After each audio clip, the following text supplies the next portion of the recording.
ठीक है। आज हम लोग यहाँ एक जागरूकता कार्यक्रम आयोजित कर रहे हैं।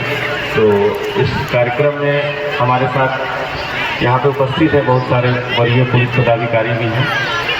एडिशनल एसपी हैं अमित जी,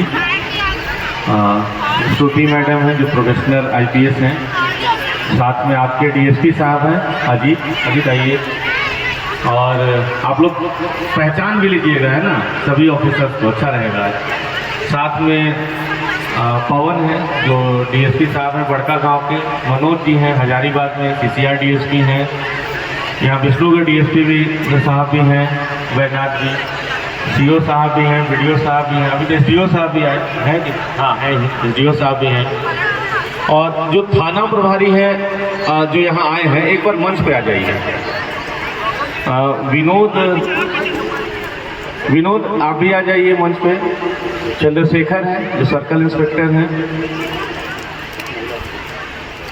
महिला थाना, हाँ किरण जी हैं महिला थाना प्रभारी आ रही हैं, हाँ वो आएगा। तो परिचय इसलिए करवा रहा हूँ क्योंकि इस कार्यक्रम का 2 उद्देश्य है। पहला तो हम आप लोग को ये बताना चाहते हैं कि ये गलत है, अंधविश्वास और डायन प्रथा, किसी को डायन बोल के प्रताड़ित करना गलत है। और दूसरा, अगर ऐसा कोई करता है हमारे बताने समझाने के बाद भी, तो यही हम ही पदाधिकारियों का ये रिस्पॉन्सिबिलिटी है कि हम लोग फिर कठोर कार्रवाई करेंगे। इसलिए हम सब लोग आपके सामने यहाँ मंच पे आकर खड़े हो गए।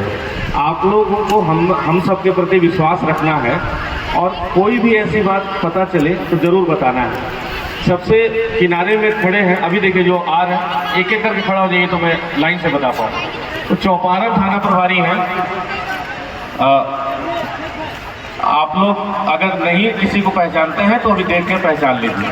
तो सबसे किनारे में चौपारण थाना प्रभारी हैं सरोज, उसके बगल में कौन है, हाँ पंकज है बरकट्ठा थाना प्रभारी, फिर उसके बगल में संचित है पद्मा UP प्रभारी, बगल में कौन है, महिला थाना प्रभारी है किरण जी, और नीतीश है गोरहर थाना प्रभारी।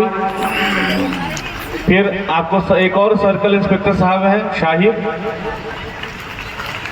BDO साहब हैं, हाँ जयपाल जी, आप लोग जानते होंगे BDO साहब को, हाँ।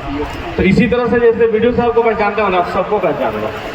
उसके बाद CO साहब है कुणाल जी, SDO साहब हैं, उनको तो आप लोग जरूर पहचानते होंगे, हैं पहचानते हैं ना, हाँ। इनमें से भी किसी के पास जा सकते हैं, फिर वो हम लोगों को बता देंगे। बाकी लोगों का परिचय आई थिंक हो गया है। मनोज जी हैं, पवन हैं, श्रुति हैं, अमित जी हैं, और बाकी हम लोग सब लोग परिचय, आप लोग से परिचय हो गया। आप लोगों को मेनली अपने एरिया के ऑफिसर्स को ठीक से पहचान लेना है, ठीक है। आप लोग बैठे, 2-3 बातें आप लोगों को बताता हूँ, उसको ध्यान से सुन के समझने का प्रयास करिएगा।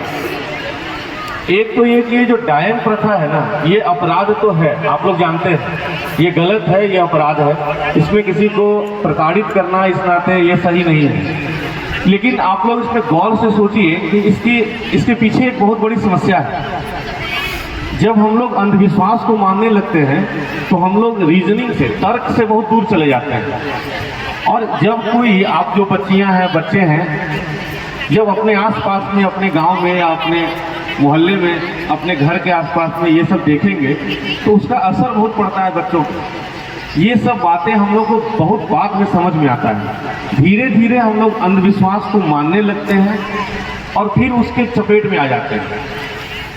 बात समझ रहे हैं मैं क्या कह रहा हूँ? या तो कोई अंधविश्वास को मानेगा या तर्क को मानेगा, लॉजिक को। आज के डेट में जब इतना ज़्यादा विज्ञान का विकास हुआ है, हम सबके पास मोबाइल फ़ोन है, इंटरनेट है, इतना इन्फॉर्मेशन अवेलेबल है, तो हम तो किसी भी चीज़ को हम लोग चेक करके पता कर सकते हैं आसानी से, है ना।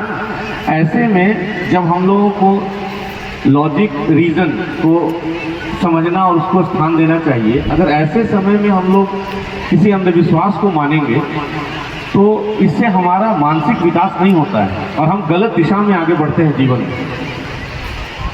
अगर पूरे गांव में भी एक घटना ऐसा हो जा रहा है ना, उसका असर उस गांव में रहने वाले लगभग सभी लोगों पे पड़ता है।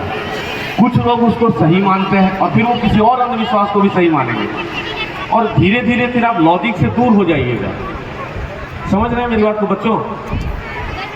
आप लोग को जो स्कूल में पढ़ाया जा रहा है ना, तो लॉजिक, तर्क पढ़ाया जा रहा है, रीजन पढ़ाया जा रहा है ना, साइंस पढ़ाया जा रहा है ना।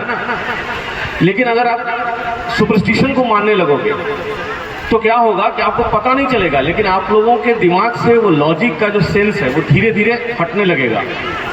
गायन भले ही किसी और को कोई और बोल रहा है, लेकिन जब आपके आसपास में ये हो रहा होगा, ऐसे छोटी छोटी चीज़ों को हम लोग पहले मानना शुरू करते हैं।